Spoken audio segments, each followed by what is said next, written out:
Lions TV, this is a pre-match prediction for Saturday's away trip to Sunderland at the Stadium of Light. Obviously, it's our first game back following the international break.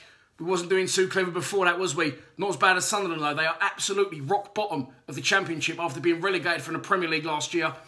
Changes will have to be made to our starting 11, obviously, because Jeb Wallace's red card was upheld against Burton, so he now serves a 3-match suspension. Jake Cooper comes back into contention after missing Burton's game after he's sending off away at Sheffield Wednesday. So it's a difficult one for the manager. I'll try and predict it now. I'm going to show you the 11 that I think that Neil Harris is going to pick to start the match.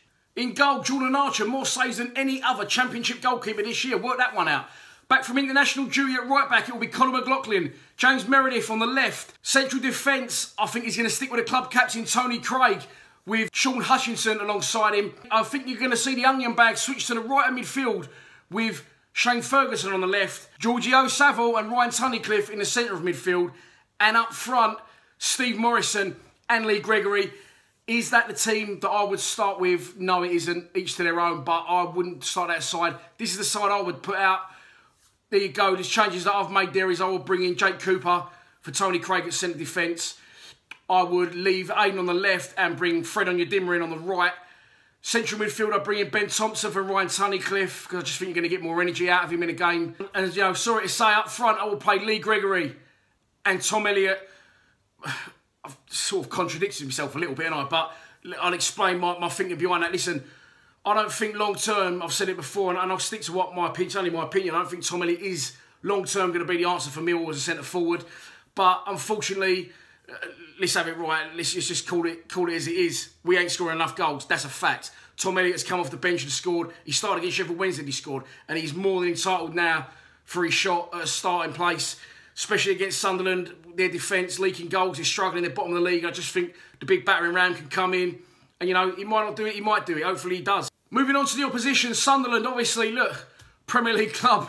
So you'd think they're in danger of going down to League One here. They are a massive, massive club. They've been in the Premier League for a long, long time. They've sacked Simon Grayson, so they're currently managerless. Apparently they're after Paul Heckingbottom for Barnsley.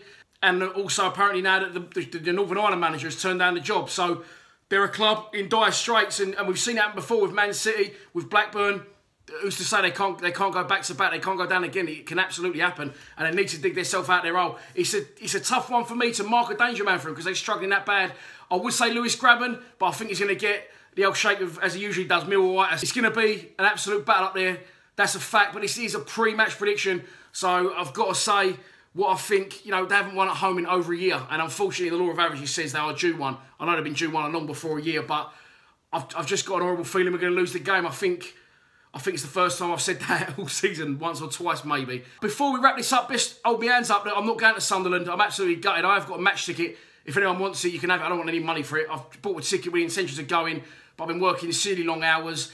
I've got the kids this weekend, and my little one doesn't go back till Saturday lunchtime. So, barring someone wants to fly me up there, it's going to be impossible for me to get there. But don't worry, Kieran's going to call you in at full time. While we're on this subject, when I started the channel, you know, as time's progressed, I had some ideas in my head which haven't really materialised, and I see someone give me a little bit of criticism on Twitter, and to be fair, the geezer's right, because I started this channel with intentions of, at full time, getting a full-time reaction from the East Stand, getting one from Coldblow, getting one from the Barry Kitchener, as well as, you know, all fans sharing their videos and us having a lot of content. It does seem to be a lot about me, which is what I'm trying to get away from. So I actually enjoy it when you get Tony Thomas calling you in for a full-time reaction. You get Nick Hart's help me out from Act Tongue. Kieran will do it this week. If anyone wants to do a full-time reaction, a Millwall Memories, you know, feel free to contact me and I'll happily put it up on the channel as well as my own or as well as whoever's doing it. But the time's come. It really needs to be about more than just me. It needs to be about all of our fans because it is all of our channel. This is why I built the channel. Kieran's full-time reaction will be up Saturday night. I'll be back for a Sunday weekly roundup show Sunday, followed by a pre-match prediction on Monday because we've got Hull at home Tuesday. I'll be at that game and I'll be back at Craven Cottage next Saturday for the London Derby against Fulham. Just before we wrap up, we've just passed 3,000 followers on our Facebook page. Thanks so much for that. We are also on Twitter, Instagram, Snapchat, and of course, YouTube. We are just 40 subscribers away from 5,000. Please subscribe to my fucking YouTube channel. Come on, you Lions.